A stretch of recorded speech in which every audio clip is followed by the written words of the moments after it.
All right, hello everybody. Welcome to the day before Thanksgiving of tonalism, mystery, memory, and imagination.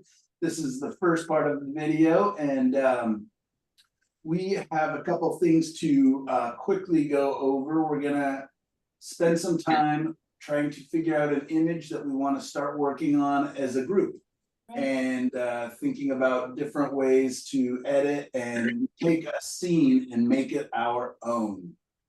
So I think that's going to be a lot of fun to see everybody's versions of the same inspiration. I think that's going to be great. So we'll start with that, and then we're going to jump to looking at your guys' work. And we'll do that fairly quickly as well, just kind of giving some feedback. And then we'll take a break. And then I'm going to go ahead and jump up to the easel, and we are going to be doing a couple different demos.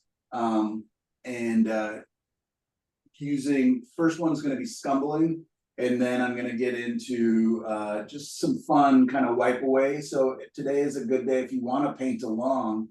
I think might be a lot of fun. I've got a couple scenes. I just posted them, I think, yep, onto our Padlet. Let me pull that up to the top there, the one that I'm going to start with. And yeah, so let's jump over to our Padlet and take a peek. All right, everybody sees the Padlet page? Yeah. No, yeah. Videos, and then the class handout this week, when I posted it into our email, the little images didn't pop up, but I attached it to the end of the email. So if you want to print out the atmospheric perspective and painting handout with the little examples on there, then that is in your email. This is a continuation of last week's lesson about perspective and depth, but I just wanted to go into more depth about atmosphere and how that really helps to push images back. And I really like this quote by John F. Carlson. The sense of space, which is the biggest form in a landscape, is worth 5 times that of any other quality. Like that one. And then another quote down towards the end here. The sky is the key to the landscape, which reminds me, Linda Morgan O'Connor, of the quote you said last week about the sky. What was it? The mountains belong to the sky. The mountains belong to the sky. I really like that. I'm gonna have to use that as a painting title. Yeah. Nice.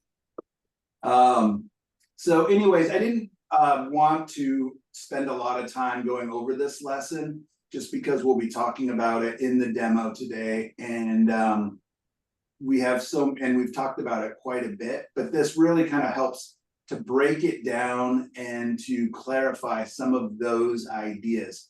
If you have questions, we can talk about that more next class. But again, we're not going to be doing the whole looking at other artists' work and everything that we've done the last couple of weeks.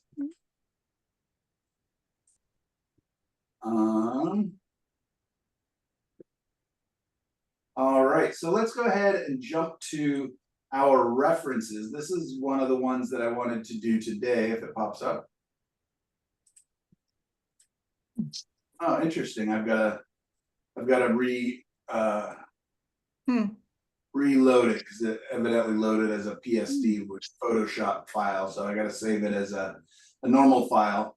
But this is the one. It's just kind of a nice, quick, fairly simplistic image. But what I really liked is the fact that there's these gradations of temperature and color and value. So you got the light area where the sun is coming through, all the warmth, and then it gets cooler and darker as it comes away.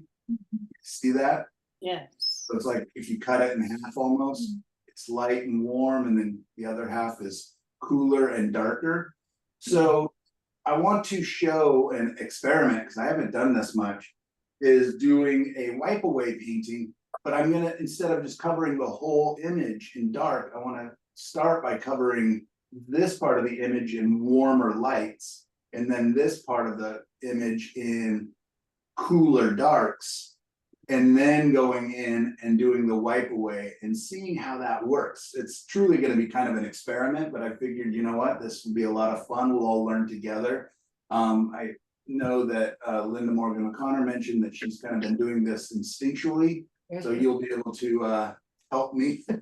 And yeah, I think it'll be a lot of fun, and it might also make it a little bit less cumbersome for some of you who are really just kind of like, oh, I'm just creating mud and wrestling with it. So that'll be a fun experiment there. Were you guys seeing the Photoshop file that I just popped up? Yes, then. Okay, great. I also added a couple black and white or no-tan. I used the no-tan app to break down some of my scenes. And this is a really great way when you're doing the wipe away is to actually use the no-tan app. I think it might be called the Notanizer on your phone. And you can load an image and you can select like 2 values or 3, and then there's a little slider and you can say, you know, how much shadow, how much light, how much mid value you want. And it's a lot of fun to just kind of help you establish your values in the painting. You can really see how it helps to kind of simplify your thinking, right? It really makes it abstract. So that's a lot of fun. Hey, Michael. Yes. Is that a phone app or a computer app? I have not found it on my computer. What I will do is sometimes posterize an image and turn it to black and white. Now, with the posterizing setting, you can sometimes get something somewhat similar. Otherwise, what I'll often do too is just if they have like an iPhone and they have the different settings when you take the photo, I will, or when you're editing your photo, I will just turn it into a noir setting, which is really dark darks and light lights. And that helps to also simplify things. This is a really lousy photo that I took. I don't know what happened, if my screen was just dirty or what, but I absolutely love it. I love like how it just really kind of simplified things, and you can really see how the light's kind of shining through and behind things. So this is kind of an interesting image where it's not a great photo. It wouldn't make a great painting, but it sure could help me clarify some of my thinking. And, you know, if I just altered these colors so they weren't, you know, toxic, it could be a lot of fun. Anyways, I just grabbed that one. Here's the black and white version of the one I was thinking about for today. This is with the tree kind of edited out, so it's even simpler, even a little cleaner, and it has a little more of an S turn. So this may be the version that I do, really, because it is an experiment, to kind of even simplify it even more. Couple other references I grabbed. So here's the color version of that notanized version. So I thought this may be an option because it's beautiful, but there's a lot of things that are not great about it.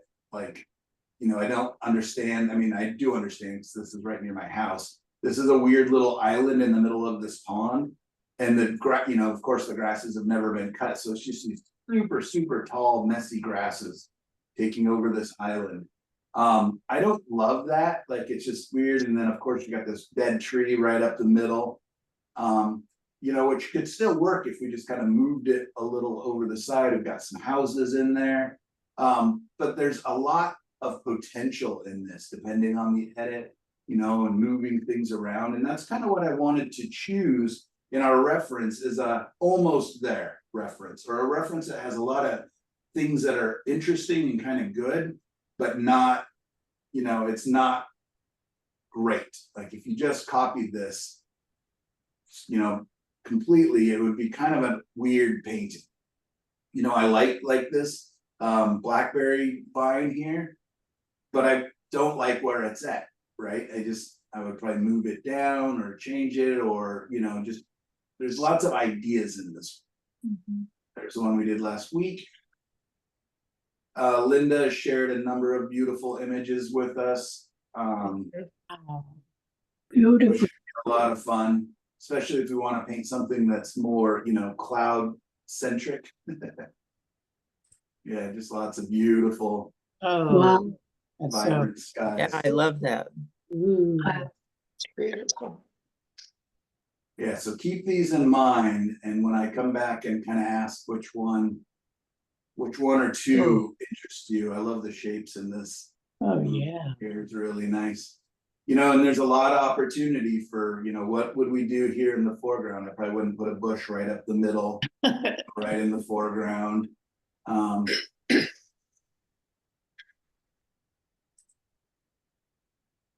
Yeah, just so many beautiful skies. Wow. See, it's almost like you could combine this foreground, maybe open it up a little bit with some of those other beautiful skies. Mhm. Yeah, that would be beautiful. Exactly. Wow.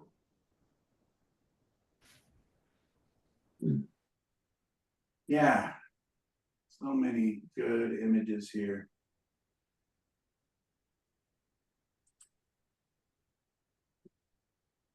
Oh, my goodness. That These looks trees cool. coming right out of the water. Fire. This is our backyard. Oh, Is wow. it? No. Beautiful. Lucky you. Yeah. Yeah. Mm. And another beautiful sky. And yeah, this is something I do a lot where I just, you know, will be driving or, you know, walking, and one of the elements is fantastic, right? Like the sky is so beautiful, you know, and this could make an interesting painting with the cars, and there's a lot of artists who do things like that. My instinct would be to, you know, turn it into nature and everything else, but you know, I think I've got a lot of friends who paint more man-made objects and, you know, things like that, so it still could be a great image. But what a sky. Yeah, do you guys have kind of a preference or something you're thinking about that you would like to paint? This could be a really good one with a lot of versatility, and you know, could do kind of the radiating lines here with some rose. Mhm. Beautiful colors. I know it's a tonalism class, but we have not stuck to that at all. So this is so moody and beautiful. I like that one. Oh, I love that one. Beautiful it is. Yeah, that's awesome. Yeah, and a lot of opportunity again to, you know, possibly reshape some things, add different trees, you know, Would you move the sun? I don't know. I kind of like where it is, I think. What I don't like is that the horizon line's fairly close to the middle. Yeah. So how, you know, do I add at the bottom? Do I add at the top maybe? I would have it at the bottom. Right. This is one that I think could be really interesting. Mm-hmm. And then, you know, you can go back to Linda's sky. You could use these elements and add some of Linda's or Regini's skies there if you wanted it to be not as calm.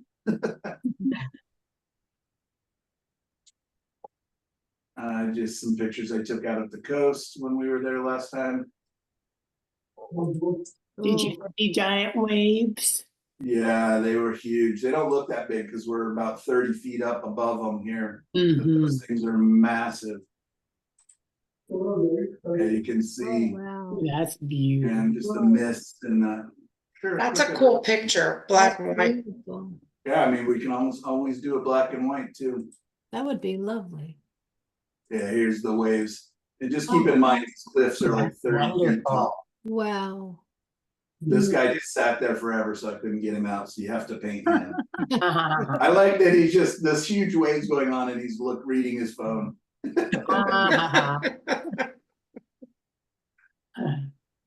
I hope But he's. yeah, that water is probably like 60 or 70 feet up. Oh, This that's is a 30-foot cliff. Yeah, that makes, These are some trees that were behind us. That I Beautiful. really liked in Like the that. atmosphere. it looks like Nyla's painting from a while ago. Right. Very beautiful. Yeah, this has a lot of potential. I've got a number of other photos from that day that I could share. Yeah, that A tree would parking look- lot right here. And at first I frustrated with the parking lot, but then I actually saw kind of some designs in it that I'm like, I could easily turn that into wetlands using just the design of the cars and the parking lot and things, more waves. Tree one looks pretty good. Looks like it'd be a fairly simple one to do. Right, yeah, no, I really like this, and again, I can share more photos to give us more opportunity for that. Probably got 8 or 10 photos that I could share. Yeah, this one could be great, and again, it's got a lot of opportunity, so if you want to do a totally different, more vibrant sky or whatever else, you surely could. I This is what love I'm it thinking in, about. I love it in But- the shades that it's in. It's beautiful.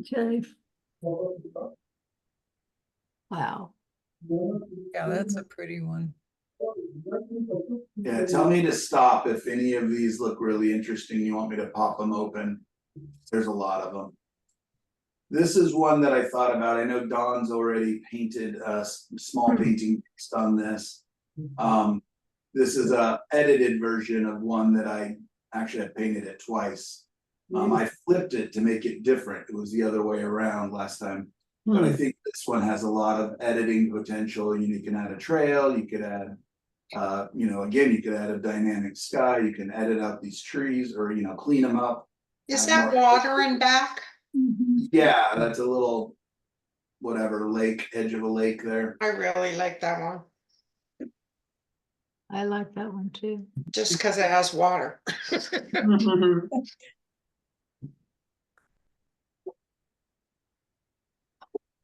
Want to do some very vibrant fall colors. Oh, I don't know why it keeps popping away from where I'm at. This is one I've liked a lot, and wanted to do. I ooh, really like that. I like that too. wow. Yeah, and I'll see if I can find the non-square. This is the edit I did for a painting I plan to start. So I can see if I can find the full version, so then you can figure out your own edit. I thought it was interesting to have a tree so close, but it has so much interesting texture and everything else. So I could find more references of this scene. This is the view from our cabin. So I have lots of photos of this. So if this is something that's interesting, I kind of like this one. I like this. I really like that one, yeah. I like this tree one. Yeah, I like I like that one too.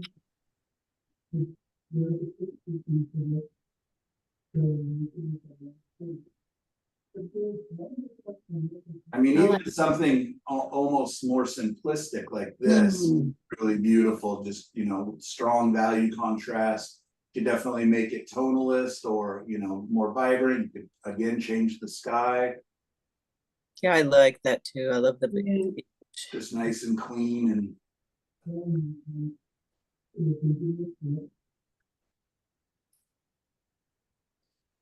Just a trail going off. That one, this one is actually normally flooded in this area, which I think would be more interesting. Man, I don't know why it keeps popping all the way back to there. This one has a lot of potential for many different edits. That one that I showed you this is the trees here. Okay. So the water is back there. Huh. Just depending on the season, it's not always flooded. This is a wetlands area called Tualatin Bird Refuge near my house. And I actually am doing 2 commissions based on this scene right now, or I'm going to be. But this one has, again, lots of edits. Like you could literally just focus on this side of it. You could focus on this side of it. You can zoom in to this opening here. I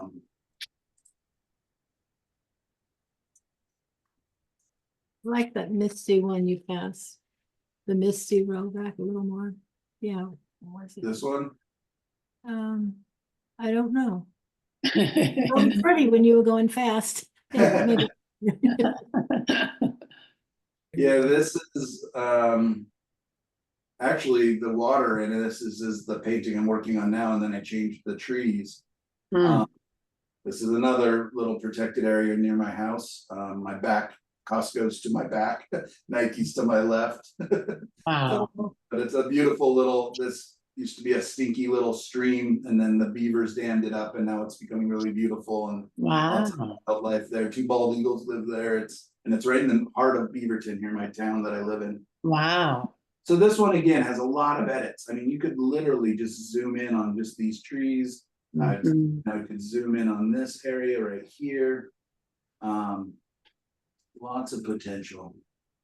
So that's, it's not enough just to, take a photo and then paint the photo. You want to really get into it and just kind of look, what's the parts that I like the most? What are the parts I like the least? Do I need all of that different information? This sky would drive me crazy. Yeah. Body clouds, but it does make for a weird and interesting photo. Yes, it But again, does. it's got some interesting design elements. Regina could do that. Regina could, yeah. I was going to say the same thing. Yeah, it's like Rajini's sky. Beautiful clouds from Lisa there. Beautiful colors. Yeah, so looking at like something like this, like I really like the clouds. I love the ocean, but I don't like the tree. Like it's Yeah. just kind of perfect and odd, and I would just take the tree completely out. Or maybe I would take those other trees from, this scene right here, right? Yes. And just swap them out. That would be really beautiful. Wow. Having these Oh, that's silhouette, beautiful. right? So also we can combine images. So when we pick our reference, there are no rules, right?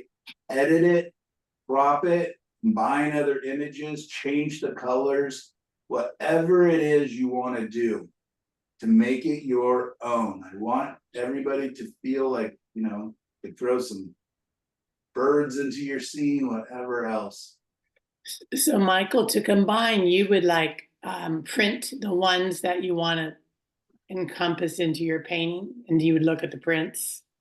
Oftentimes, I've got my 2 monitors here in my studio, so I'll often have multiple images up, on my monitors.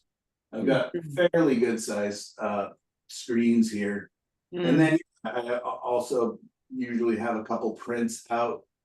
This is one I think I did in a previous class. This is a really lousy photo of it, but I've always liked this odd design where it's, and this kind of Regini also, we're bringing your name up a lot, Regini, in this class. But the foreground, right? It's a big, huge foreground, and it's mostly about just texture and how much you add in, and then when I painted it, I tried to take some of these Queen Anne's lace and tried to figure out, how could I use those maybe to make a little bit of a hint of a pattern. Yes. And I'll lead the eye through. Otherwise, you have this dark line, you have the sky, a dark line, and then you have kind of a line of Queen Anne's lace here, framed by kind of a cooler, not necessarily dark, but a mid value, and then a little light in the foreground. This is killing me that it just keeps jumping all the way up there. Tell me when you want me to stop too. Okay, so here's an edit of that other one that I told you about with Costco and Nike nearby. So this is me just zooming way back into it. And I just kind of liked, I think I actually did this one as a painting in class, or I did it with the pinks and stuff, right? Yes, you did. So you can see that there's interesting edits in that scene. And scroll. I think we're getting too many choices. Yeah, Right. I think we need to I'm just confused. look at Now what we, let's look for 1 or 2 more. Tell me to stop. See something that really jumps out. Like that. How about the boat one? No. I mean, you're more than welcome to paint It's it. a thing, not a tree. Look like a good design. Ooh, I like that one. I think we painted that one in class, though. Which one?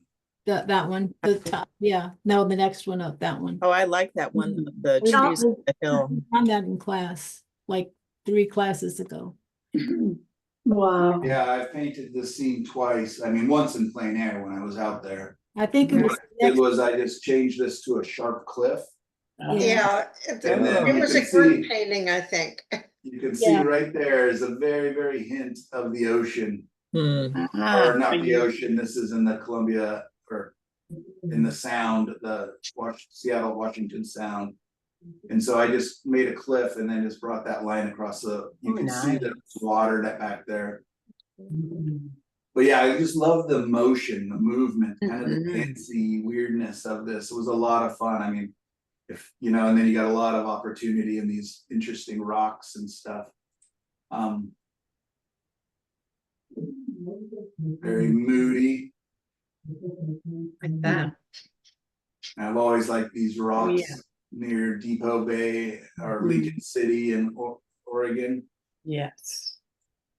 Palm trees. We've kind of used this reference quite a bit. So Yes. that picture that I showed you of the edits is literally, see these trees, it's on the other side where I was showing Okay. you all the different edits. Maybe.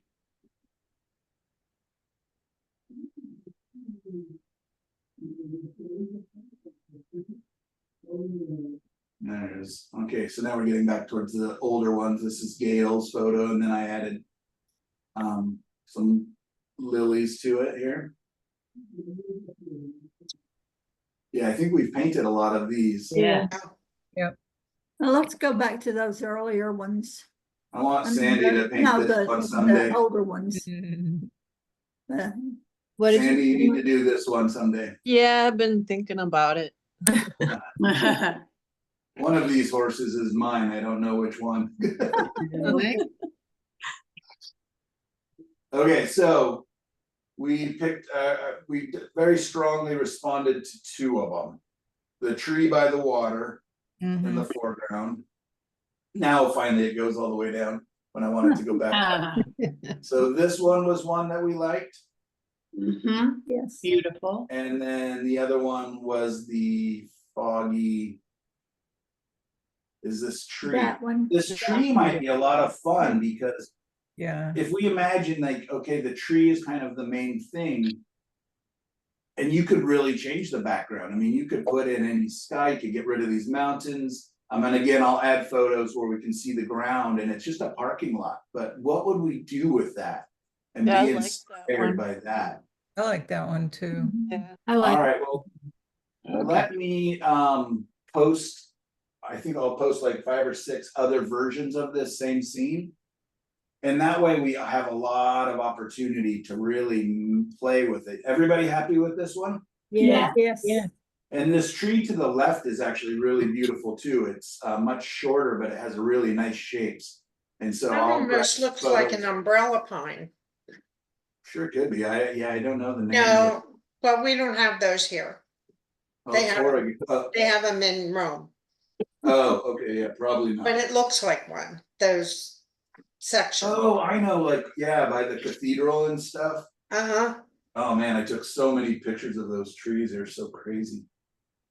Okay, so everybody agrees with this? Yes. Sure. Yes. Any strong dissenting vote on nays? No, Darlene, Diane, I Hassan, like it. Yep. Beautiful. Gail, what do you think? Definitely. Yeah, go for it. Yep. Lovely. And Michelle, you're down with it? Michelle Chapin? All right, and Lisa Holmberg? I think Lisa, oh, there. I love it. Yeah. It's beautiful. All right, so I will, let me write a note to look through my phone and grab a whole bunch more, and I will email those to you so they're easy to print from and edit. And so it's just kind of a very base scene, and do anything to it. Make it your own. Angels, angels, angels, right, Linda? Yes. I saw an angel this week. She was sitting at the top of in the middle of my scene. And I thought, when I looked at it, I go, oh my God, look at that angel sitting up there. I think if I started to see angels everywhere, I'd be like, all right, clap gang, this is probably Yeah. my last class. No, I just think it's promise for tomorrow. Yeah, good. Hey, Michael, when you took this photo, was it like that or did you edit the colors out of it? I did no editing. Yeah, some of the photos look black and white. I would just touch different areas. On So my, this is what it actually came out like when you took it? yeah, it was really Oh. moody. Wow. Yeah, it looks like I took it through my sunglasses. Yeah. I may have, I will oftentimes take the photo with multiple of the settings on my phone. Mhm. You guys know about those on your iPhone? Yeah, but I haven't used them. If you Not push like the that. up arrow in the middle, and then there's Not- three circles down at the bottom, you touch those and all of a sudden you get all these different settings. It's a 27. Does anybody have Android? I don't have an iPhone. I have. Nobody has Android. I do. Right. I'm Just with kidding. you. I Okay, have- so now we have an I'm just kidding. My absentpreneur wife and has Android, it phone. actually takes better photos than my iPhone. So Michael, say that again. What do you do with when you're in your phone? So if you pick up your phone and go to the camera, Yeah, there's an up arrow in the very top middle. yes. Touch that, and then all of a sudden a bunch of options pop up at the bottom. Right above the. Oh, okay. And then yeah. if you scroll to the right just a little bit, there is a 3 circles. I see it. And then there gives you a whole bunch of options of different settings to take your photo. But the other option is to always take your photo normally. And then when Yes. you go to your photos, That's what I do. yeah, and that's Yeah. what my daughter's always like, why do you do it? You go to the edit button in the top right corner, Yeah. and then Uh-huh. there's filters at the bottom middle, and they're all there. Okay. Yeah, Okay. you can always filter it after you've taken the photo. Yeah, Yeah, gotcha. that's what my daughter's always mad at me for doing the filters during it, but I like to look at it and see it, so I just take a lot of photos. Huh. Well, as Interesting. long as you have one that's normal. Yeah. would want seems one like that's that would be normal. good. All right, I am downloading all of those images to my computer off my phone now, so we might have a chance to look through. Well, no, I'll just share them with you. I don't want to make you look at all my photos on Amazon. All right, good. I like this. I think there's a lot of potential for it. And even when I was taking this photo, I was kind of thinking about this could be a lot of fun for us as a group. So good. I love the shapes of these trees. This one is so beautiful. It is. They all. I have a question. So you paint this last tree also? Left side? What's that? You see the left side tree halfway? Yeah. Do you paint that in the picture? I'm gonna let you decide. And like this little triangle pine tree that's kind of blocking off the bottoms, you get to decide everything. I don't even know what this is. This little tower, you know. Yeah, I'll share a lot of photos and you get to decide how and what you want to edit. Again, it's a parking lot right here, so and a road, big busy highway right there. The 101 is going along right there between us and these pine trees. So if you want to paint it as you see it, but I personally am going to change it to probably wetlands or, you know, something, because I always put creeks in my paintings, right? But you guys get to decide. So this is just kind of your base inspiration. Let it take you where you want. Okay. And again, I'll give you more photos so you get different, slightly different views here soon. Yeah. All right, great. We'll get you some. Who here has questions about their work? As I'm scrolling across here, Bonnie, would you like some? Yeah. Yes, I would like some feedback. I worked on that one that the photo you shared last week, and I kind of zoomed in and took out some of it, but I do want some, it's in process. I was gonna put in the thing on the bottom right corner. I'm not sure what to do there. I'm gonna do some kind of bush or whatever. But I guess I want feedback about the water and the sky and about all of it, whatever. Okay. the hill, the mountains. Yeah, it's got a lot of interesting things going on, nice colors. I love the transitions up in here. Interesting shapes that you chose to make the water with this big indent up here. Yeah, it looks kind of too big, I think, but I'm not sure. Yeah, it makes it a little bit wonky somehow, like I it kind of agree. leans over to the left a little bit. So maybe the foreground needs to get bigger to kind of make that space smaller. I mean, you could break it up a little bit. I mean, and it could definitely be like that. Yours looks more pond-like versus, you know, where I A tried river. to open this up to make it, you know, have movement Right, and motion. I'll pop really quickly over to the one I did. right. You know, like you opened this up right here. Yeah, I actually inversed the angle. right. And not one's not right and one's not wrong. I'm Right. just kind of showing Well, no, you I different agree. I think ways. the angle of the water and the edges of the bank do kind of annoy me. Yeah, Looks and then you'll very see here, I'll stylized. show like the old version that I did much closer to the photo with that little creek, and then I opened it up just a touch back there. Yeah, But this part always bothered me that it just kind of was little, so that's why when I redid You- it. yeah. So maybe I need to, yeah, work on that.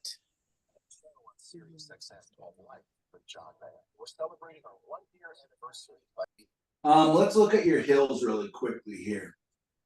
So it's kind of interesting that it goes from light to dark to kind of dark to light to dark Right. Yeah. to dark. Right. Yeah, I so know. yours really look like they're going back, whereas in the reference, they're much more kind of one big hill. One big. Oh, okay. There Yeah. are these little, you know, gradations where there's a texture to the hill. Right. I've got too many hills. Yeah, I see what you mean. Yeah. Well, it's up to you. Again, you know, it's just a reference. But Well, you no, see how I this think is all one hill. it's one hill. Right. Right. And there are little, you know, where the trees are growing, Right. and, you know, like Yeah. this hill comes down slightly in front, this hill comes slightly in front, you know what I mean? Right. Yeah. Yeah, I know that is an area that I've kept changing how it looks. And Yeah, absolutely. yeah, so I know I got to work on that. So so the bush in the, is it okay to have a bush? Like I haven't worked on that part yet, but I was thinking about doing the bush that has a lot of, doesn't have leaves, that it's just kind of like the leaves have fallen or there aren't a lot of leaves on it, and it be kind of really dark because the light is shining through it. And I don't know if that would take away, that would be too distracting, having that kind of figure in the corner. I don't know, it might actually help with the balance a little bit. Okay. Because that was what I was going to be working on too. So. Yeah. Yeah, I would unify your hill. And Yeah. that will be pretty easy. I mean, you can come across Yeah. it with almost a single color. Right. Yeah. And I would pick it, you know, maybe more in this value. So that Right. it's different than the sky. But like, Well, you see how this dark area wants to come towards us a lot? Right. And so I Optically. did have, the mountains were all the lighter color, and then I felt like I needed more contrast with the sky, so I made them darker. Yeah, no, absolutely. And so then I thought, well, and then I agree. I think they need to be more of a lighter color, but just a little bit darker than the sky. Yeah, that's why I was kind of picking like this value Yeah, range here. right. They were all that color, and then I darkened them. So Yeah. I screwed it up.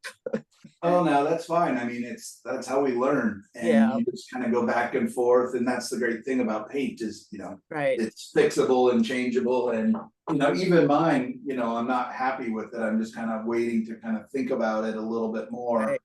Right.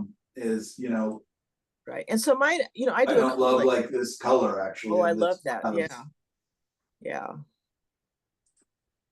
I'm using acrylics, so it's Oh, good. I don't have as much time. So, if I do it, then I just have to wait for it to dry and then I can go over it. But I can't wipe out as easily. I can't as No, definitely. You don't have that wiping out ability as doesn't much. work very well with acrylic. It does a Yeah, little but bit. acrylics are so great because you can just cover it so quickly. Right. A Right. week later, and my painting's still sopping wet. Right. I need 'Cause I to. painted it pretty thick. Right. The painting I want to show as a demo today, I painted over a week ago, and it's still super wet. I don't Yeah. know. I'm having the same problem that a couple of you guys had with. Certain areas are just not drying. I've even had it under the fan for 2 days. So acrylics definitely have their benefit. That Yeah. you can just, literally 15 minutes later, you can. Right. Especially if you hit it with a hairdryer or something. Right. And even if you paint wet over slightly wet, then you can, Right. start to use some of these colors a little bit. Yeah. Okay. Well, that feedback is helpful. Great. Thank Nice you. job. Yeah, beautiful sky and lots of interesting ideas. And it's definitely worth continuing on. Yeah, this shape, I don't know why it bothers me so much. Yeah. But I guess what it does is it kind of just feels like, I guess this is a little feeder stream into this pond. Yeah. Yeah. You could extend that water to the left a little bit so Yeah. that it's not round. Mhm. Yeah, maybe it is just the perfectly round. Yeah, I think I agree. It needs to come, there needs to be a straighter line for the Mhm. bank Yeah. coming from the left towards the center. I can make that a little bit straighter instead of a curve. Michael, I have a question. Can we use square size canvas for this painting? Yeah, any format you want to do, as big or as small as you want to do. I'm just giving you a jumping off point. Okay. So yeah, any edit you want to do. So if you're, want to do a horizontal or a vertical or a square or whatever you want to do. If you want to do a 1x2 format versus a, 4x5, that's fine. All right, Cheryl, do you want to talk about your Aurora Borealis? Well, I did it in the first place and I hated it. So I wasn't going to turn anything in. And then I'm thinking about going to see the Northern Lights, and I decided, all right, it's nighttime and there's the roars in the sky and there's a little light coming off of the sky. And so that's it. Yeah. I've seen painters do the Aurora Borealis, but I took a number of photos this year, but I am, whew. It's Well, like if I painting the ever rainbow figure out for the me. right color. Yeah. And it's not really saturated, right? I mean, it can be. No. But a lot of times it's semi-transparent and. Yeah. Yeah, I'm not sure I would have looked at this and said, oh, the Aurora Borealis, but it looks more like a cave. But Whatever it is, it's fine. I had a good time doing it, so that's absolutely. No, and it does show. I mean, there's fun energy in the piece and a lot of creativity and color and yeah, it's a tough one. Like all the little white areas that you left kind of destroy a lot of the illusion. Like they would probably have whatever blue light or whatever else. yeah.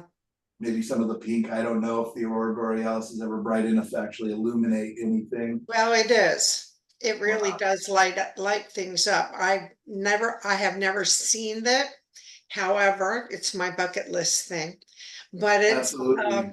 I've seen pictures of it and it really reflects sometimes. That's yeah. I guess I have seen photos of that.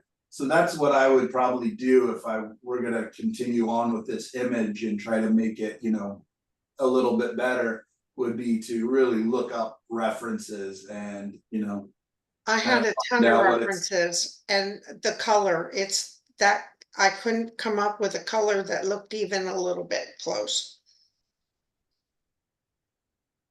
I'm afraid I'm of little of no help with how to paint an It aurora doesn't borealis. matter, it was fun and it'll go over in the corner with the rest of the things. There I are got some very good YouTube videos for watercolor Yeah. aurora doing, and you might be able Yeah. to draw a lot from Just that find out, to yeah. work in acrylic.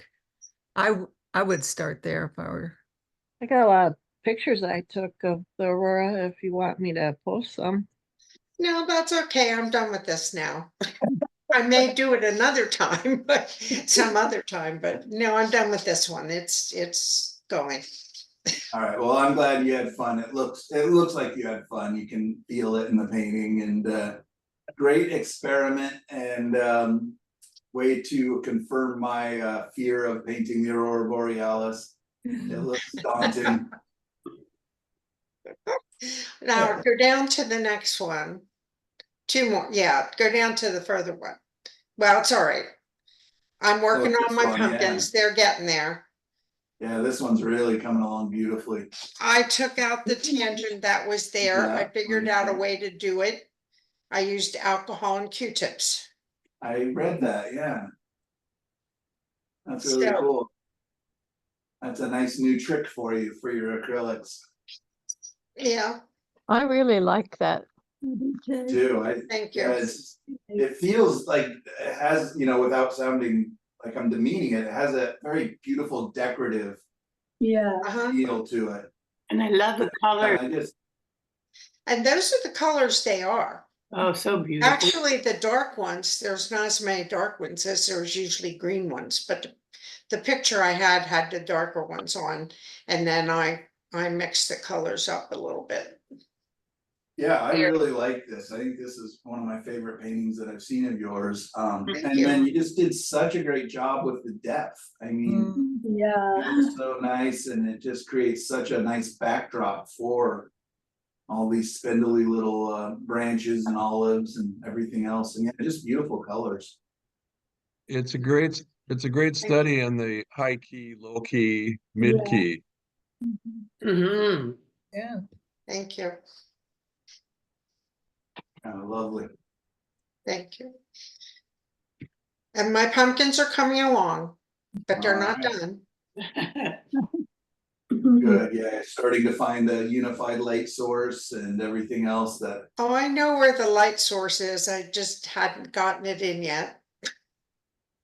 yeah, it's interesting. Yeah, I mean, I know that you like to start with your mid values and then darken and lighten, and I've actually heard that from a number of acrylic painters. So it's just such a different way of painting, whereas I paint from typically my darks to my lights Yeah. a little more. I am experimenting a little more with doing kind of covering with mid values. But that's usually in my like kind of wash in. Which I think was what you also were doing. And now you kind of, and your detail starts to come as you're adding your Right. different values. So anyway, they're coming along. Great. How did you Is get it- your lines so straight on the bottom right? I just painted them.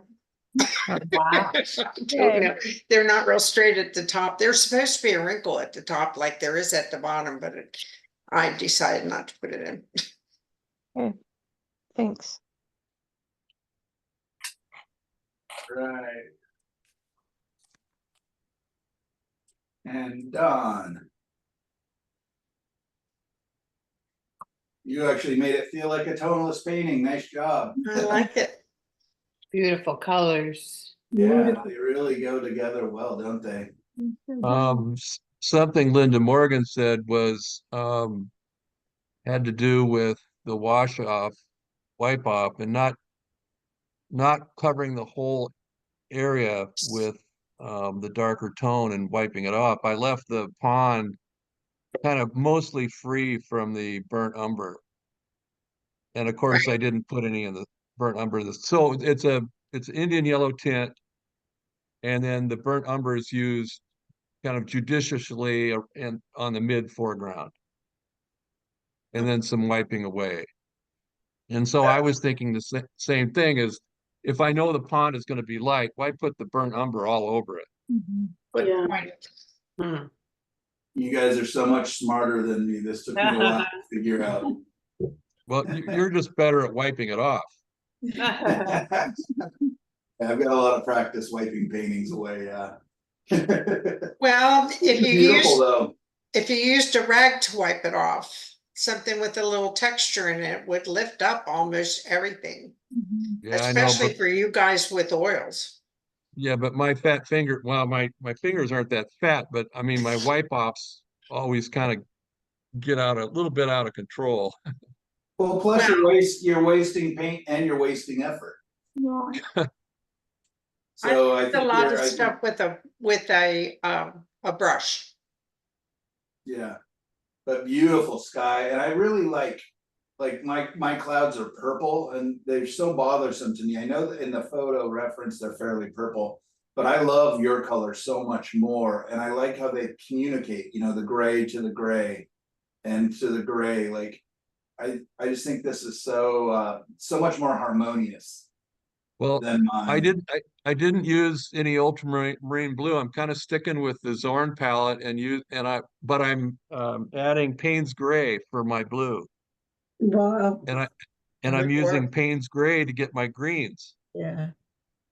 That's so cool, and that's actually the colors I laid out today. I have no blue, just Payne's gray. So maybe I stole that idea from you there. Oh, It's Yeah, nice. I perfect. like it. It's really lovely. It's pretty. It is. I have no notes.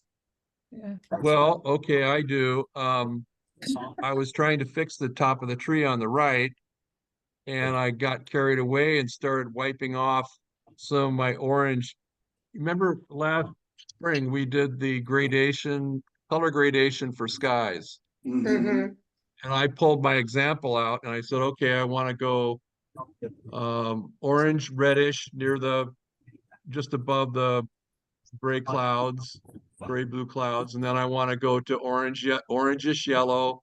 Then I want to go to yellowish green, and I want to get to greenish blue. And then I started fixing that tree, and I started wiping away, and I exposed the Indian yellow underneath. So it gives the sky this sort of dish bowl shape that I have to go back and fix. Well, sky Yeah. has irregularities Well, anyway. yeah. Yeah. Well, the It doesn't look problem, like a Nyla, is problem. that the focus is the sunset, and the sun is coming forward. And I didn't do rays, but if you look to the small tree on the left, the mid left, the next one over, Michael, there's a little bit of highlight on that tree to the right. And then Yeah. if you look at the big tree on the right, there's a little bit of highlight up. That left edge is catching some of that. So the focus is the sun and the light coming forward, not this bright light yellow up to the right above the tree. Yeah. I think that drags your eye to the right, and I don't like that. So could you just bring some of that color back down? Is it still wet? Can't you just Yes, grab a little I'm bit? waiting for it to dry. Oh, but you could just grab some of it that's in the sky and just stumble over the top. Right. That's what I'm gonna do. Okay. All right, good note. One note, I didn't mean no notes. One note. I agree with you. I think that would look better, more flat. Cause yeah, What if, hadn't really noticed, but what if I you, really love like these soft transitions in here, are just beautiful. And again, the grays next to these burnt umbers are beautiful. So yeah, nice job, Don. Don, what if you put just a speck of something brighter on your sun, just tiny, tiny brighter, and it would What I bring, was thinking. and bring attention to that. That's what I was trying to say. Yeah. And do what you wanted to do on the right side. I think it would be perfect. Right, Michael? You could, Yeah, I also think so. yeah, it just depends on how much how much focus he wants there. Like, yeah, if you want to lighten the sun a little bit, you could, yeah. All right, Gail. I muted you, Gail, so you have to unmute yourself again. Oh, this is from 12 days ago. We already talked about this one. I don't think we have, but is she here? I think she's in Oh. the car. I She saw was her. driving and I think she popped off. All right. Yeah, that's the one we talked about before, but it's gorgeous, not unless she touched it up. So It says 12 days ago. Oh, there's Gail's back. I lost. Yeah, we're in the middle of North Carolina driving somewhere, so I'm doing this on my phone and I don't really know what I'm doing. I did that a week or so ago for Linda, and we've been traveling all this week, so I haven't had a chance to paint anything. But No I did that. worries. I did that last week for Linda. Oh, okay. Oh, with the peak clouds. Yeah, yeah. beautiful. Absolutely beautiful. So beautiful. Thank you. Thank you. Very All nice. right. Well, have a great trip and thanks for tuning in on the in the car, and apologize to the driver for us for making him listen to us. He works from home, so he usually hears us anyway. All right. Well, I look forward to seeing it. I would, introduce some cools and darks, and I'm sure you're going to do all that. So, but yeah, looks really nice. Got a nice soft feel so far, and beautiful clouds. Thank you.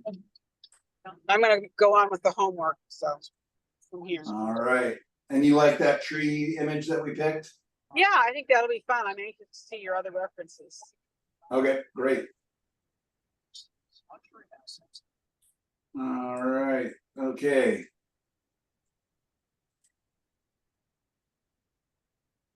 Wow, wow, wow. Oh. I like it. Yeah, I'm like just letting my eyes Mhm. move around, and I mean, I love the lost edges over here, how it gets darker in here, makes kind of a beautiful focal point right in this area, and then you have kind of a secondary focal point with the contrast up here. You got a nice S curve. Your sky is fantastic. This nice straight line really works, like of the sky and light and the clouds and soft edges. All right, tell us a little bit about this one here, Linda. Well, believe it or not, I started with your reference image, and it shows you how much I diverge. It just once I get going, it's never the same. I wanted to make it southern pines. These are longleaf pines down here that are gorgeous trees, so stately and tall and interesting. So that's it. I just tried to, and then somebody posted, and I was feeling good about it, right? And I posted, I was okay, that's pretty successful. And then somebody posted in the reference this morning or yesterday, this gorgeous swan. And I think, okay, I have to work on that. I have one. Yeah, this thing is amazing. That's gorgeous. Isn't that something? That is so beautiful. And so I'm saying, okay, I still have some learning to do. I learned so much just from looking at this image. Like, Did you learn that you need sheep? Well, more that I think I need to pump it up. I guess, but I guess what I have is my own style. I think Lisa Holmberg said it looks like mine looks like a 30s photo, and she's so right. It's like the palette and the mood, it almost looks like a colorized old, back in the day when they used to color on photographs. Hassan, sorry, I'll come back to Hassan. Yeah, it does. It it's got does this look kinda, like. I think, I mean, you could pump up the darks and stuff, but it's got such a harmony, and I mean, yes, it does look like a 30s photo, which I just love. I don't take that as a diss at all. I think it just it's just No, I think you could do it again if you want to pump it up, pump it up. Yeah. on another one, I but could this one is experiment in something just nice. further, but then maybe this is just my style that's emerging, and that's okay. Yeah. Yeah, No, I it mean, was I intended think to be, we it all was have intended to as a say, compliment. It's beautiful. It's beautiful. I may have Yeah. to send my brushes to you. Yes. Train them. My brushes- Keep Train my training. brushes for me. Oh, that's a good idea. I like that. Mhm. It is beautiful, and I think like, yeah, if you pumped up like the darks, I think it would kind of destroy it. Yeah, yeah. It would just all of a sudden become heavy over here. Mm-hmm. I mean, you could a little bit if you wanted, but I Yeah. really like it, and I'm so into those 1920s, 30s early landscape photos, especially when they're a little bit hazy. In fact, one of the references for if I have enough time to do multiple wipeaways today is a 1930s photo of a forest scene, and then I just cropped out a little piece of it, flipped it, made it a reflection, and then I pumped up the saturation, you know, changed, added color to it in my reference. And so, yeah, I'm really into those, what is his name, Lichten or Lichten, the photographer from England that did so many just, anyways. So I really like it. I think it's complete, and the fact that the foreground is light, like this is lighter than this, actually really works, because we have enough information that we know it's foreground. Mm-hmm. But then my eye goes here, and I feel like that's very intentional. Yeah. And then it moves and then it starts to appreciate these things, you know, and like this tree, my brain goes, yeah, there's a tree there, but you've kept it so soft and soft edged that it doesn't focus there, it doesn't focus here, it doesn't focus here. It really stays, and then so you have an S turn. You also have a somewhat circular formation here. Yeah. And so my hat's off to you. Like this is, I mean, look at this. Look at this line, how it goes from here, comes down into here, there. It's just this perfect circle, but it's so subtle. It's not, you know, like I have to, you know, kind of point that out. You know, it's not, oh, you're not hitting us on the head with it at all. It's very subtle. I struggled to get there, by the way. I hope so. It was worth it. Very, very She did a beautiful. beautiful job. I mean, I think that's why you're growing so quickly, though, is every one of your paintings is a struggle. Yeah. And so you're challenging yourself, you know, constantly and consistently. And yeah, I very much appreciate that. I think that that's why your, you know, every painting is a little bit better or more interesting, or you're trying something different. Even, yeah, I love it. Well, thank you. Anybody else have any not compliments? Like what? No. Oh, the softness is, I love that softness. Yeah. That's fabulous. I think a gold frame, Yeah. antique gold frame. I think it's Yeah. absolutely Yeah. gorgeous. A three. We're gonna see an example of that here in a little bit. All right, sorry, Hassan, I did not mean to jump past you there. Hopefully you're still there. Oh, Oh, that, man. wow. It's really coming along. That's great. Sorry, everybody, I have to leave. Happy Thanksgiving. Happy So good to see you, Thanksgiving, you Diane. too. Bye. Happy Thanksgiving. Thank Take you. care. Thank you. All right, Hassan. Yeah, still in progress though. Yeah, Just absolutely. a couple of advice, extended the tree a bit. Yeah, I like that. Yeah. I like the Yeah. backlit leaves. I did it. Yes, gorgeous. Yeah, they're really illuminated feeling. Yeah, we have a Japanese maple in our front yard, and I'm so awed by it when the sun is setting, and I just stand behind it and just look at the light through the leaves. Yeah, it's beautiful. What are your thoughts? Because you're not done with it yet. Yeah, so armature wise, that is the big C in the middle, kind of. I'm thinking. And I'm getting a lot of breathe through, so it's hard to hear. I don't know if somebody has the radio on. There we go. Muted, Gail.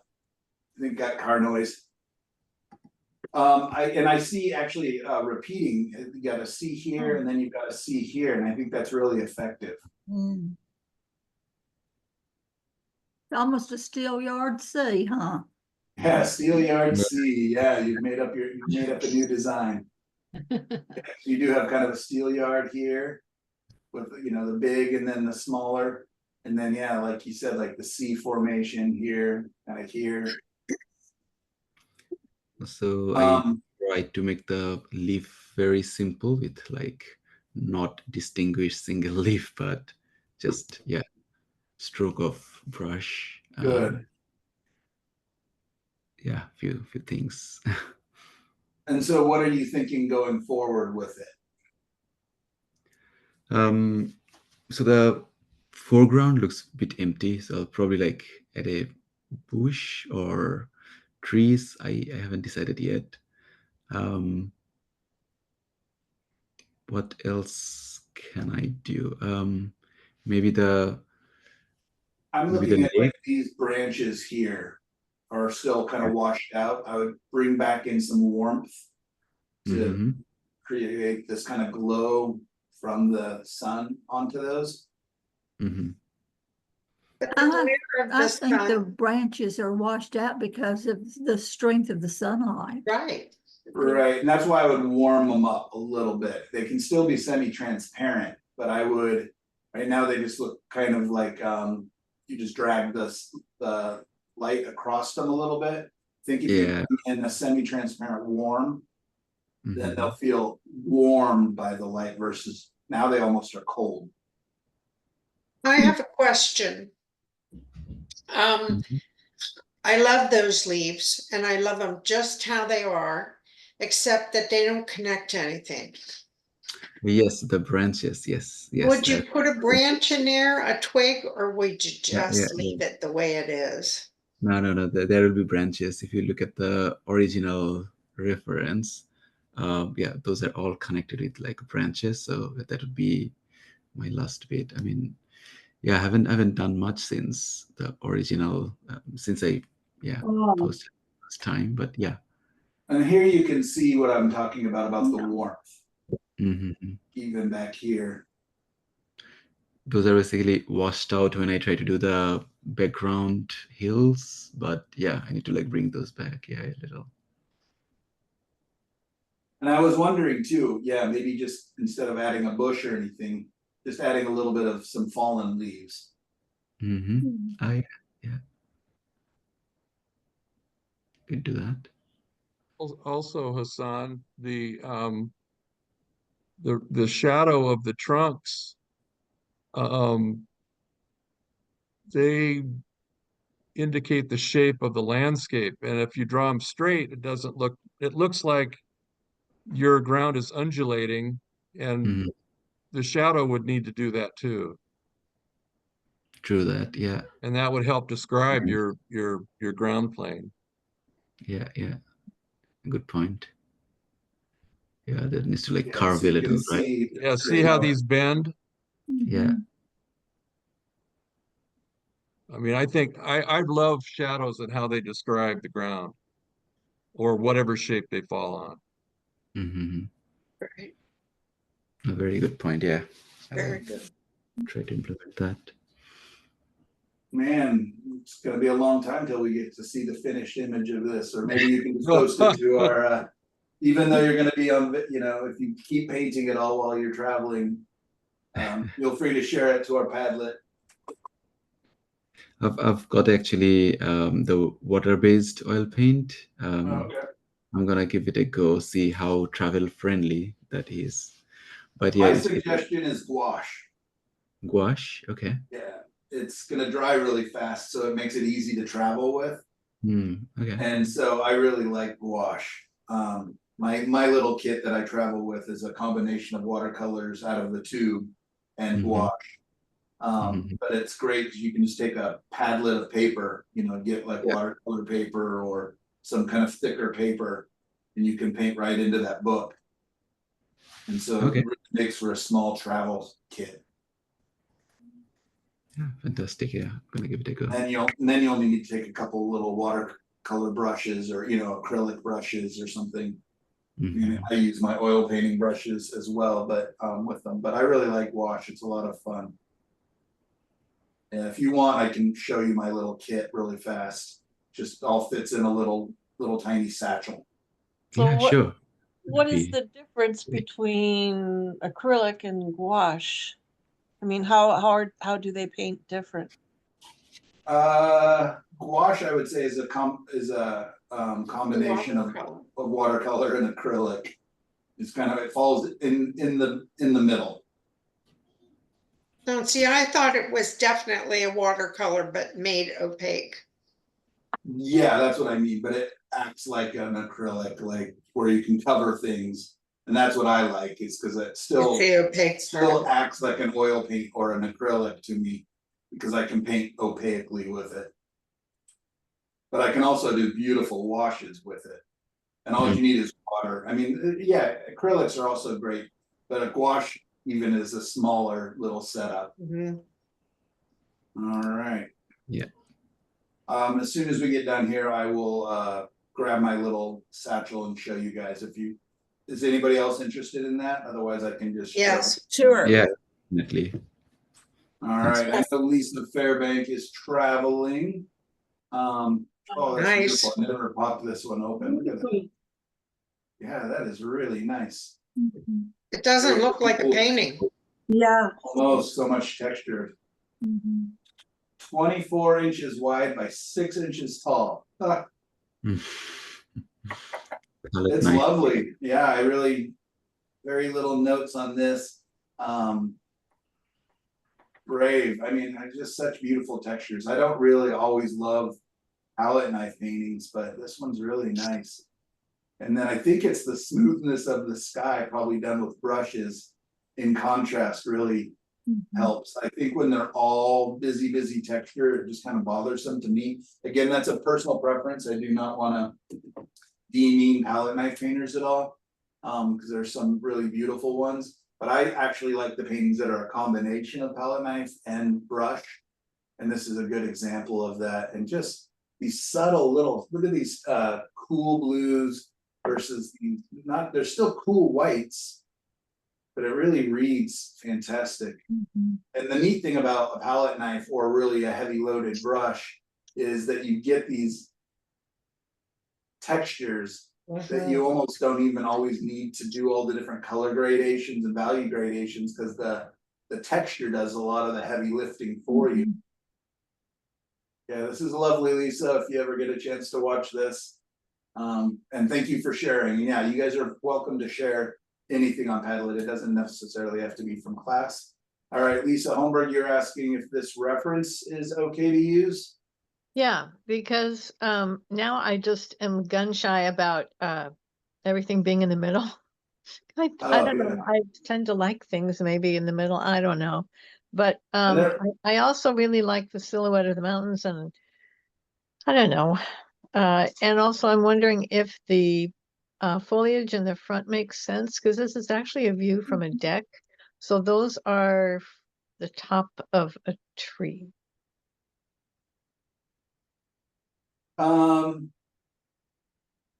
Yeah, it would be a tough one for me, because there's no ground, right? It kind of feels like we're floating above a little bit, but can totally still work. And you know, the viewer is going to know that obviously there's ground wherever these plants are going to.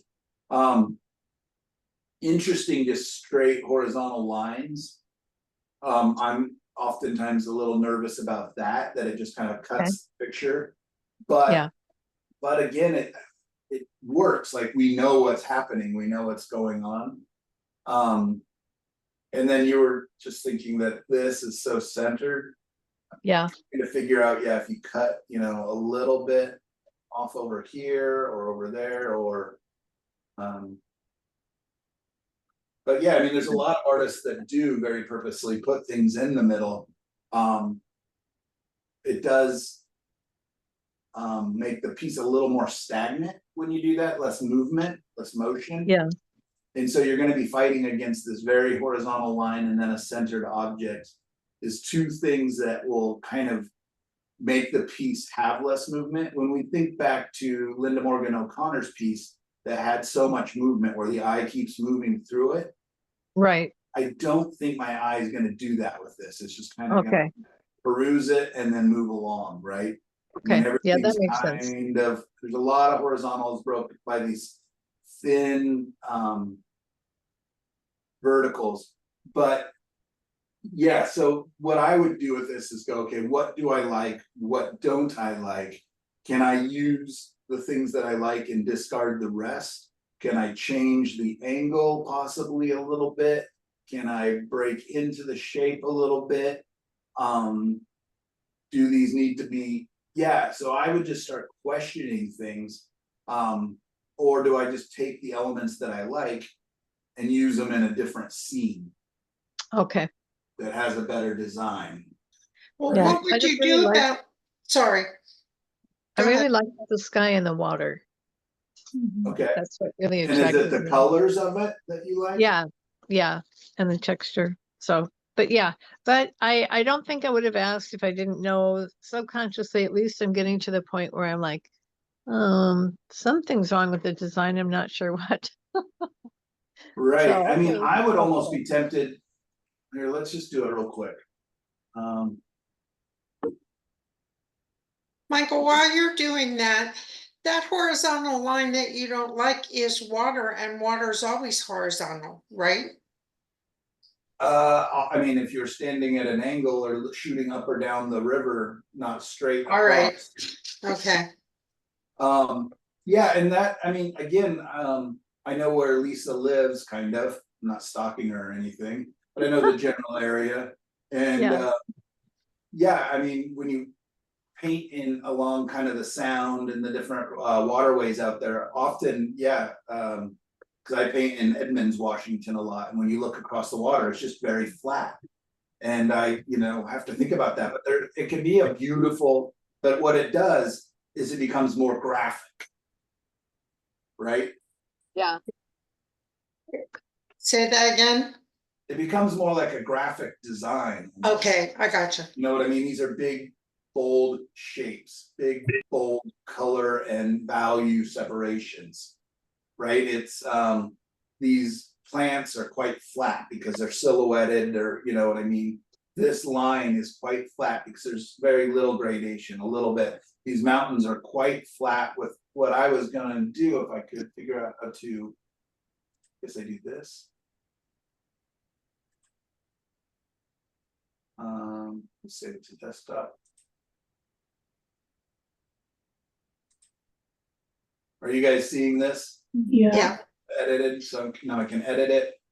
And this isn't like a good idea, Lisa, at all, but I'm just looking at what's my favorite parts. What's my least favorite parts? And I'm not telling you what to do at all, but I'm just saying if like somebody wanted to hire me to, you know, paint this or whatever else, I'm like, okay, I like. That's nice. That's very nice. That's kind of interesting already. What I do like is this, let's just go ahead and Yeah, those shapes are awesome. right, and I love this subtle gradation in here. Yeah.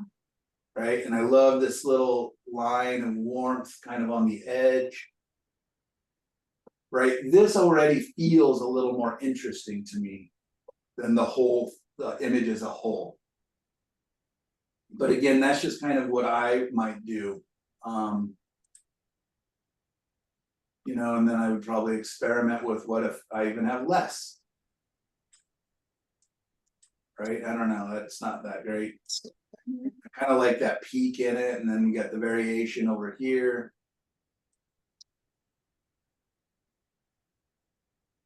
Are you just using the crop on Photoshop? No, this isn't on Photoshop, this is just on my photo. When I open the photo on my computer. Oh, okay. A little edit button. It Okay. comes from Microsoft somehow.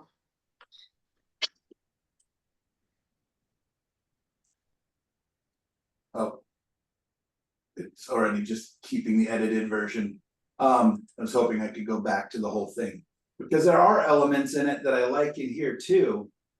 But that's just kind of one idea, because I love the subtlety in the transitions in here. Should be a bit of a trick to paint, but I think would be a lot of fun. And Yeah, then again, no, this is walk helpful. along the edge, so. Yeah, just some ideas, and I would probably do that over and over. You know, I might look at what happens if it's a square format, or let me see if I can.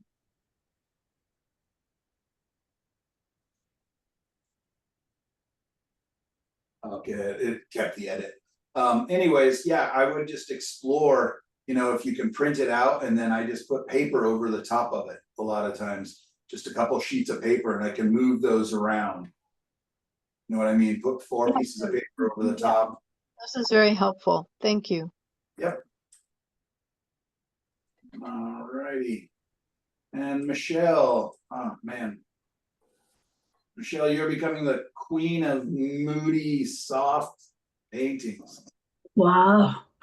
Beautiful. Gorgeous. Oh, Yeah, I no. want to go back to your other one that I you weren't love it. here for us to talk about last week.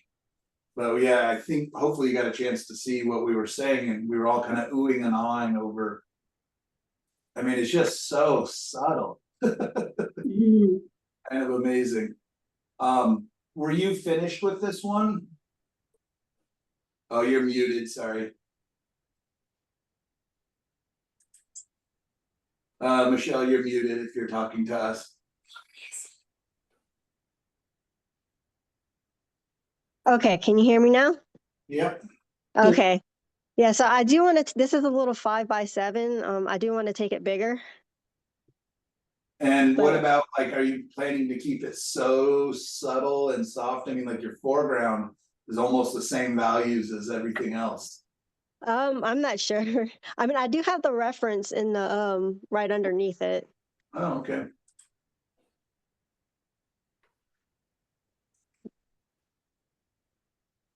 Oh, interesting. I thought it was more of like an aerial view. Yeah. I kind of made it more into an aerial view. Yeah, no, I mean, this is really interesting. I mostly like the colors in this one and the fogginess. Yeah, yeah. No, I like what you did with it, because yeah, I mean, I feel like you really kind of changed it. It feels like, I feel like this is looking way back into this big long valley with the look. I was seeing this as almost mountains way back there. Yeah, those are mountains, and it's overlooking a valley. Oh, okay. Mhm. Yeah, I mean, I really like this. It's almost, you know, got a very abstract feel to it. It's very just kind of open to interpretation, and then I love the, you know, the texture and stuff in there. I really like it. I almost hope you don't do much to this. Yeah, I don't think I would ever think to do this, to leave everything so subtle all the way through. But I really like it. Yeah, I think I'm gonna keep this one like this and then take it bigger.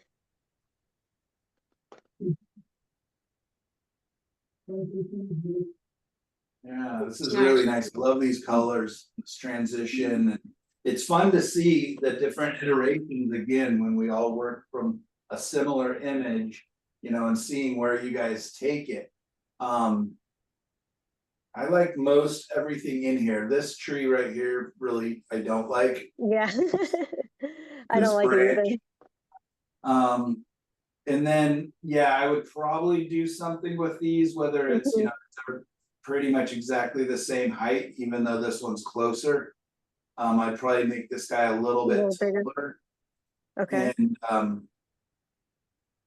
somehow maybe a little more interesting. I mean, it just looks like a big soft thumbprint. But I love your colors and the softness again, and I think you definitely are leaning towards a style and kind of a genre almost already, which is interesting to see so quickly. But it seems like you're kind of innately doing it, kind of naturally doing it. Okay. Like you really like kind of a soft, hazy, Yeah. kind of moody, almost a little bit, but not like a bad mood, or you know what I mean, but it has kind of a very atmosphere to it. Tonalism. Yeah, very tonalist, really is. Yeah. So again, I don't know, because you know it's probably going to be pretty hard to remix some of these colors, but trying to figure out how do you make this more interesting? How do you make these a little more interesting? Yeah, I didn't like the trees either. Yeah, and then don't forget the reflections. Yeah, and then the fact that you're only dark is right here also kind of pulls me to this side a Okay. lot. It's fighting with this. I think what you did so successfully in this one was that it's just kind of overall, very, very harmonious. Where this one has a lot of harmony with just a couple areas that don't. Okay. And so when you do have 90% harmony and then a couple spots that don't, that's going to pull our attention. Okay, yeah.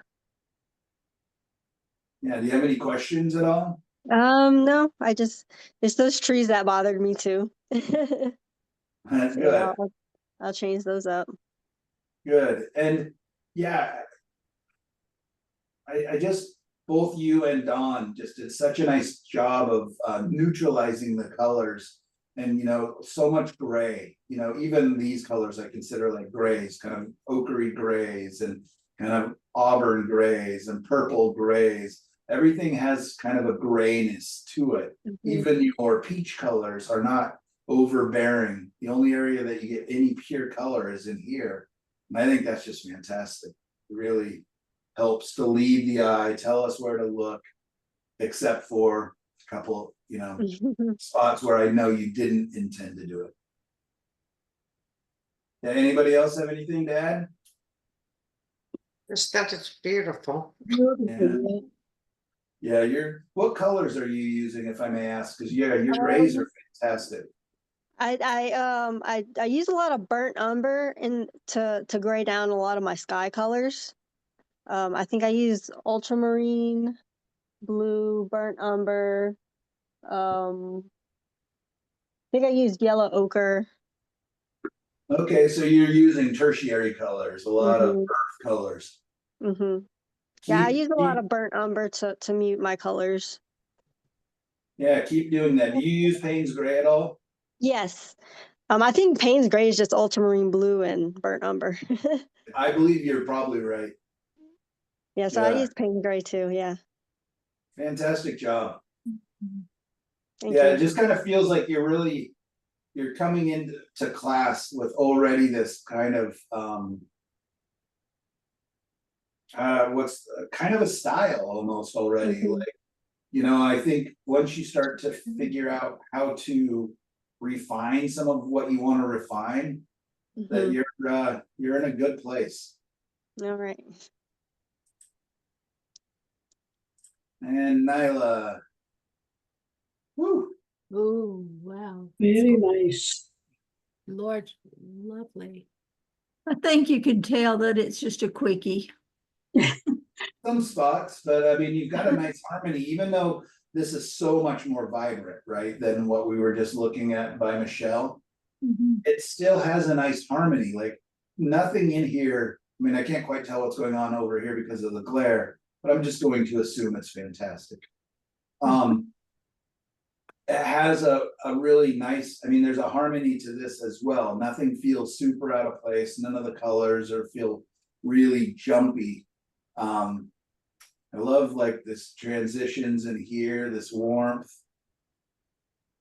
I do feel like I know what you're doing, creating like this idea of light coming across here. But I think it's a little bit heavy-handed by just doing, little dashes. I would probably soften that and, don't make it quite as strong. I think you weren't quite trusting us as a viewer and not quite trusting yourself I think you could have done this much more delicately. It works on the grasses because they're stronger forms, even though those I would still kind of have a transition. But that's my only area that I really don't care for. And I think if you just kind of came through with some warmer of maybe some of these colors and soften those a little bit, you're going to get the same effect, and it's going to be a little more organic feeling. It bothered me that it was coming across sort of like little circles. And I just didn't take the time to fix it. You know, when I was putting it on, I was trying to put it on softly, and it just kind of fell into the underpainting, I think. Yeah, it feels like you almost drew it in versus painted it in. And then this dark line here, I would make it a lot smaller. Okay.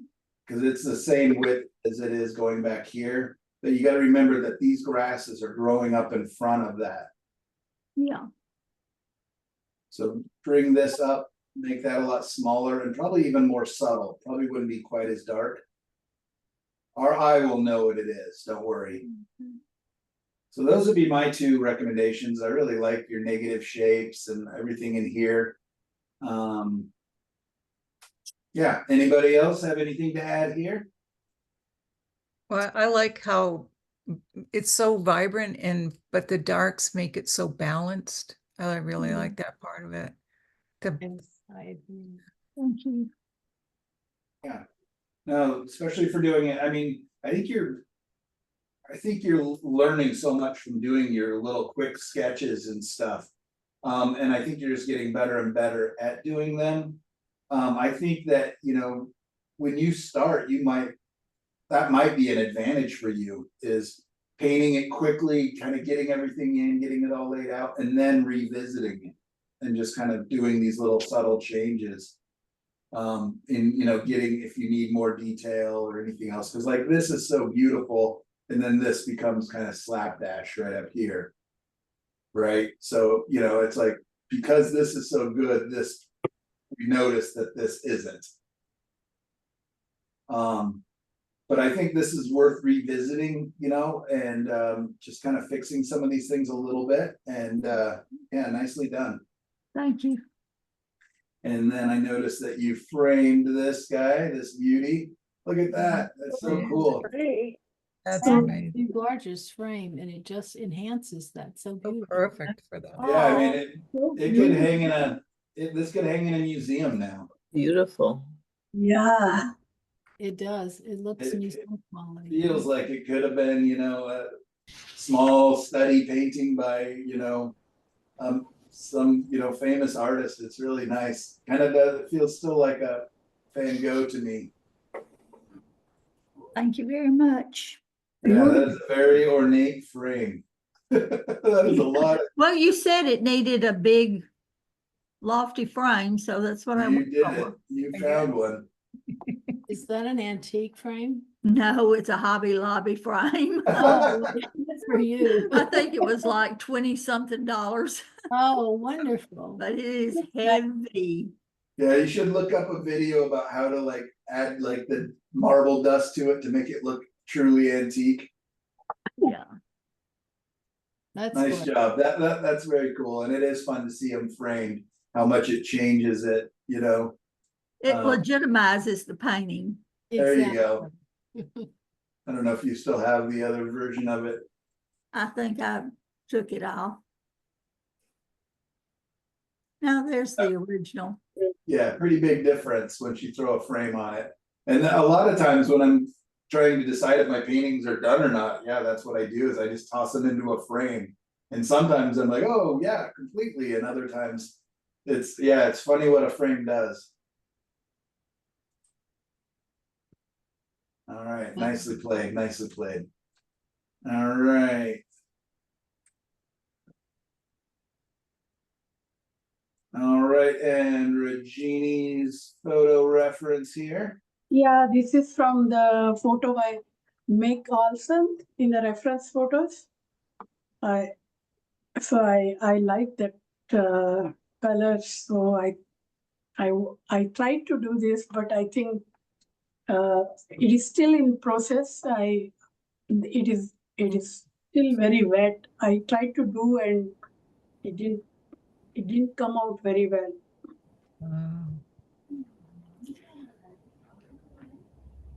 It I looks think nice. this one with some glazing, I think is really gonna be Mhm. nearly done. I think, you know, letting it dry and then glazing some warm reds across here and then. I don't know, the sky is really dynamic. You got some beautiful little forms and stuff. I don't know if I love these little dots. I Oh, might them a okay. little bit or something. Uh-huh. This area really grabs my attention, Mm-hmm. partly because it's right in the middle. But I'm Oh. wondering, yeah, they are connected or you know, seemingly more connected. Yeah. And then, you know, they come down behind the tree a little bit. Cause that's the one thing here is your ground doesn't feel connected to the sky at all. We're going to increase the height of that tree in those two trees there. Yeah. Yeah. Yeah, beautiful. I mean, and that's tough to get those light colors on top of the darks. What color did you use to make these bright pink, red, orange colors? That is red light. It is cadmium red light. Okay. And yeah, very nice. Yeah. Yeah, I think low blue color in the sky right above the trees. It's so much prettier than the reference. Love it. Beautiful color and brightness, luminosity. I have a question. Yeah. What color did you put down first in the sky? I put first red, that cadmium red light. Okay, because Michael said about putting it on top of those darks and well, that just goes because he paints his darks first, but I'm trying to figure out how to do this and still get that glowy feeling. yeah, and with the cadmium will cover. So even if you glaze, it'll still be a very opaque glaze. Just to warm these up, because that's what I really like in the reference, is that they're dark, but look at these warms in the darks. Yeah. Oh, See, I can't see that at all. I can see it. Either. It's really rosy, a rosy green. yeah. So you think I should glaze it with cadmium red light? I don't know. I've never done that, but I'm curious what that would do. So yeah, you can do see a the test warmth. first. Do a little test first in a corner somewhere. Okay. But see how golden red that is? Oh, that's cool. Yeah, I see it now. And you know what I like about your painting versus the original? I love the transparency of your bright clouds. You can see the background, but if you came back, like Michael said, and reglazed the brightness and left that luminosity from behind, oh my God, so gorgeous. What I see in this is that the dark gray, blue grays, they touch the trees. They touch the tops of the trees. Right. Yeah. That brings it together. That's what Michael was saying.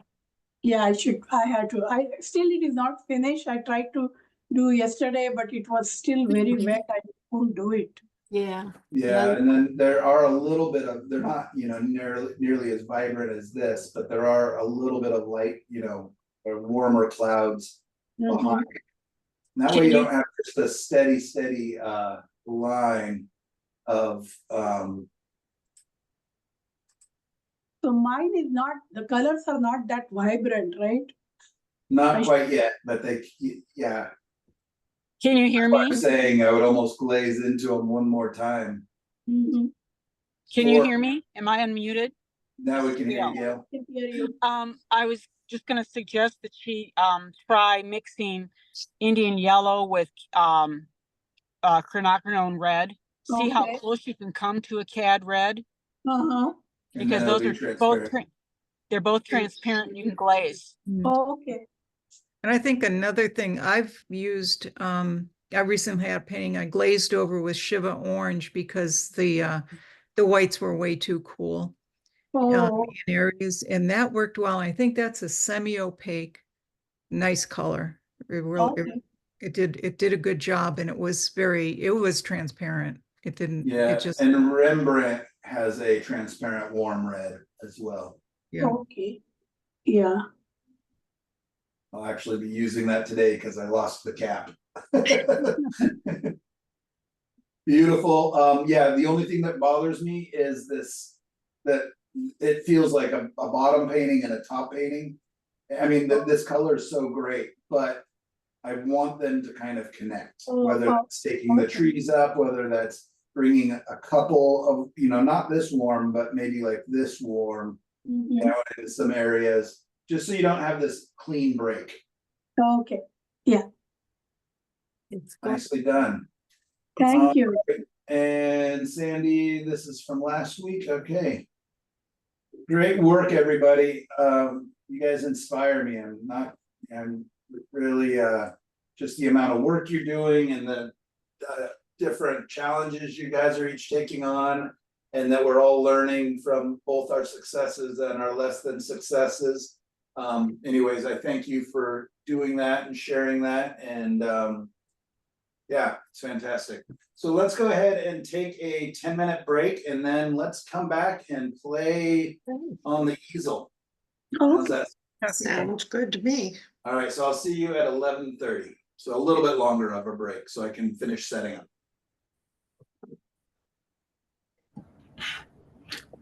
Michael, would you like to show the gouache set or after the break? Yeah, I can do that really quick.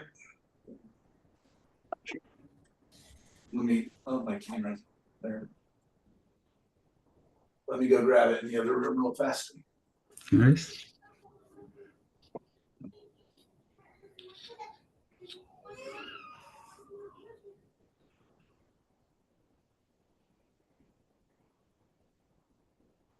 In the meantime, Hassan, this is my little travel kit. Oh. It What opens on medium two do you use? sides, and it has, I have paint in here and things. Lovely. If I open it up, everything will fall out. I should tell you how it's in there. See, I have all my brushes. This is my paint. This has all kinds of erasers in it. And I used a lot of water brushes because I'm not that serious about what I do when I travel, but. Which medium is that? Is it watercolor or acrylic? I do watercolor in this, and I started this kit because I went to a watercolor sketchbook class, actually down at Cheap Joe's in North Carolina. And the lady who came to do the class had something so similar, and we all talked about different things that we had, but I mean, I have a little ruler and small things, just all kinds of little things. Maybe I'll never use them, but they're in there. There's no flight restriction when you have watercolor in your bag or like gouache or anything, right? That's true. But this has a lot of different little compartments that you can. And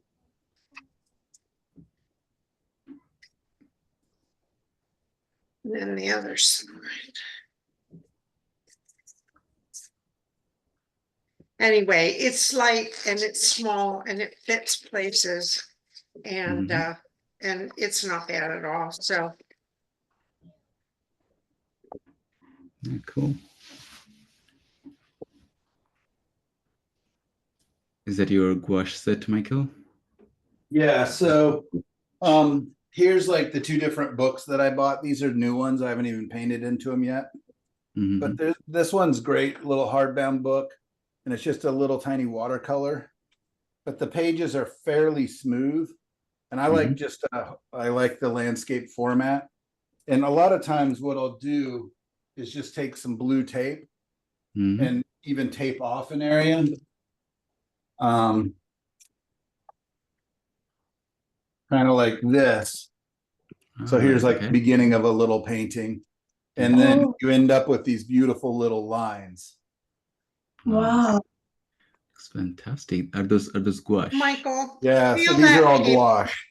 Feel So you that can see paper. like I can actually put texture into it. Yeah, very thickly, yeah. Yeah, so I can still paint from dark to light if I want. And I just do lots of these quick little studies, like sitting by a creek. Michael, I can't see you. I can't see. I don't know. Did your camera turn off for me or something? I can see the. Oh, you can. You can't see the book? No, I can't see anything. I can see the people. I can see the students, but I can't see your screen at all. It must be just Linda because I can see. Yeah, because I can see it. Yeah, I've got you pinned. Just change your view on the three little dots. It'll say your view. Okay. But anyways, I love these little books, just doing quick little studies. And with gouache, I can layer and layer and layer really fast. All right. Okay. Okay. Yeah, some of them are just simple little. Wow. Study, right? Yeah. And then with the tape, you can make, as big or as little as you want. Yeah, sometimes I do a couple of them on a page. Michael, you said that you like the smooth feel of the paper. Feel the front and the back of that paper. Is the back smoother than the front? I believe it's the same. Well, a lot of mine, it's a little smoother on the back, so I just turn it upside down and work from the other direction. Yeah, I imagine that's true. Yeah, all mine are the same on the front or back. So then they also have bigger books. So you can see I have 3 different sizes. So I stepped away and missed something. Are these pictures that you are putting into these? Are these No, I pictures just you're paint painting? them inside the book. And if they really don't turn out, like here's some pen sketches. So these are just done with black and gray pens, and then I have a little fine white pen. I don't know if you guys can see the detail. Yeah. So you just mark it off with a tape like you do a canvas. Yeah, like this one I didn't. I just kind of drew in a square so you can see it's all wonky. Yeah, but then it looks 3D. Yeah. You have that at the bottom. And this one I actually cut out and Okay. just taped it back in, but this one's painted right on the page. And that's oil. You painted on No, the gouache. Oh, okay. Thank Yeah, you. this is one I never finished, So yeah, those are fun. And then my kit, I just grabbed an old like a cigar box. And I just painted it gray. I don't know why. And then not sure why it's not opening. Oh, it's upside down. Okay. Oops. Okay. So it's a little cigar box kind of thing. And then I even have a smaller one. So that has some of the colors, and then I even have a smaller version of it. And this one I added magnets to, so that it kind of locks itself shut. Even if I turn it upside down, the magnets are strong enough. But yeah, the set, they're little tiny. So these are the watercolors that I use. So usually I actually use the colors of watercolor. And then these are all the gouache. I mean, gouache tubes. And yeah, so if I want to go really small, I can get it all into one little box. Otherwise they fit into each other. So, and then brushes, I just have kind of some random brushes here. Toilet paper roll. It works. And then the palette that I use is just super tiny. at least super tiny for me. Yes, And it's just that's a what I was gonna watercolor palette. say. And then like the cool thing too is this one has a little thumb holder. That's super handy. Yeah. Yeah, I have one like that. Yeah, and you know, I find it a little bit cumbersome to try to mix in these little tiny things, but you know, if I'm setting up somewhere, I'll just grab like a plastic plate, or if I'm staying at a hotel that has plates, you know, like a little kitchen, I'll just grab one of the plates from the kitchen Yeah. because it'll wash up really well. So, and then my last thing that I grab is just a little tiny water bottle spritzer. Yeah, I have one that size. What do you do with that? I spray sometimes when I want to keep it wet for a little bit longer, Okay, and you know, move the paint a little bit further. Yeah. And I also can use this to keep the tops. That's more of a mister one, not a spray bottle. This one's actually a spray bottle. Oh, it It's is. so tiny, yeah. And then I'll also spray the tops of my paints just to keep them wet every once in a while. Yeah, yeah. So that's, And is then- that like watercolor then? They're very much like watercolors, yeah. Oh, okay. So do Yeah, they gouache, dry? gouache acts like watercolor, but it's much more opaque. Oh, okay. Do they dry as fast as acrylic, or is the drying time? They dry faster probably than acrylic. Oh, much faster. Wow. It's just like watercolor. Nice. Yeah, they dry fast. But it's just a great way for taking notes, and again, for travel, you know, all of this I can fit, you know, all these. This is everything I need right here. Mm-hmm. Oh, It's very compact, yeah. So, you know, that all fits into a little bag, but you know, if I use the little kit. Mm-hmm. What's in this So- little zipper thingy? What's that? That little zipper thingy on your right? On the Oh, book? this Yeah. is my pens. Okay. So I've got a whole bunch of pens and pencils and a little See, 'cause bag like this. my sketch kit is about that size. So yeah, this is all this is what it would normally be. I like having the blue tape. You don't need it. You could even pre-do that if you wanted. And I usually don't use this thick of tape. I usually use a thinner one. Mm-hmm. But yeah, that's much easier than taking my whole oil paint set. Yeah, definitely. And then, you know, if you're feeling ambitious, you can get a bigger book or a medium-sized book. Michael, when you travel, do you put that in just one little bag that you carry on, or do you put it in your luggage? That I can carry on because Okay, all the tubes are so small. okay. They don't really get me in trouble. Do they, But do typically, they like, question you? Do they question you about what's in the tube, or? I really haven't, I guess, or I'll just say they're paints, watercolor paints. Mm, Yeah. never use the word paint. Artist colors. Artist colors, yeah. And if you go Yeah. on with any of the manufacturers, they will tell you that. Yeah, oil, when I take oil paints, I get a lot of questions. Yeah. All right, okay. It's I just the get color. stopped all the time. I've even been, you know, investigated for my pens. Like they'll, you know, when it goes through, they'll make me pull it out and show them. Huh. Oh, pins are sharp. That might be the reason. Just make I sure I must say don't mine's accidentally have usually a. in my tech luggage. Yeah, yeah, this will all fit into a little tiny, again, a satchel, a little man purse. Nice. Yeah, So thanks, Michael. when you go out to paint, then what do you use? Oh, and this is Scan this and is even a better way for my brushes. Mhm. I haven't used these yet. I just saw them. oh, they're so nice. Yeah. So there we go. Get rid of these brushes. Now it's even a better little collection.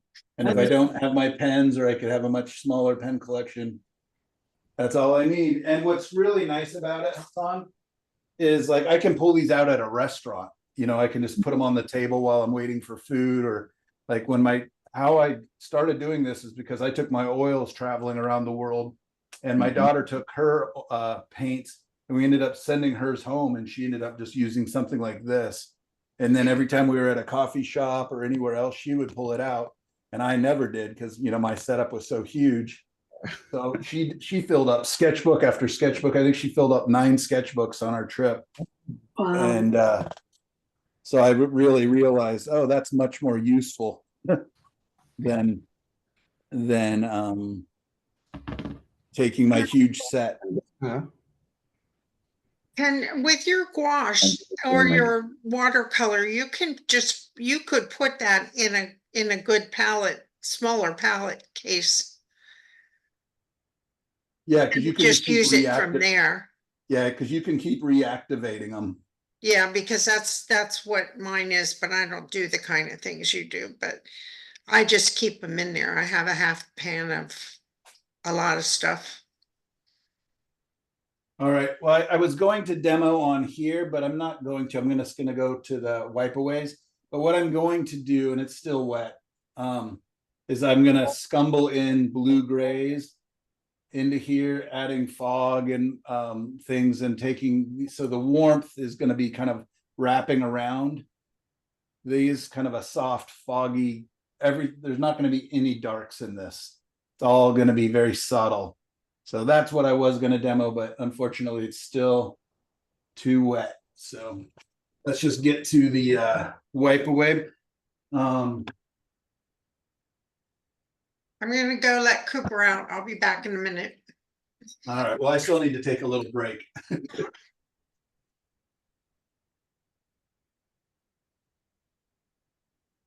You need slide?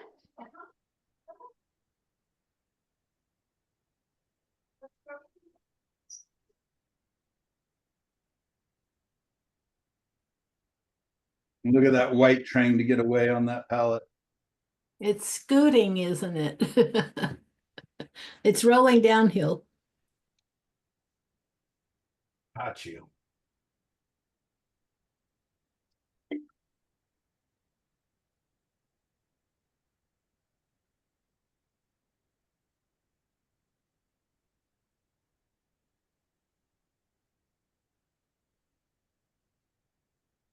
Michael, do you intend to still be recording? I'm sorry, I didn't hear you. You're still recording. Yeah, I'm going to stop it now. I just wanted to record that part about my little kit. Okay.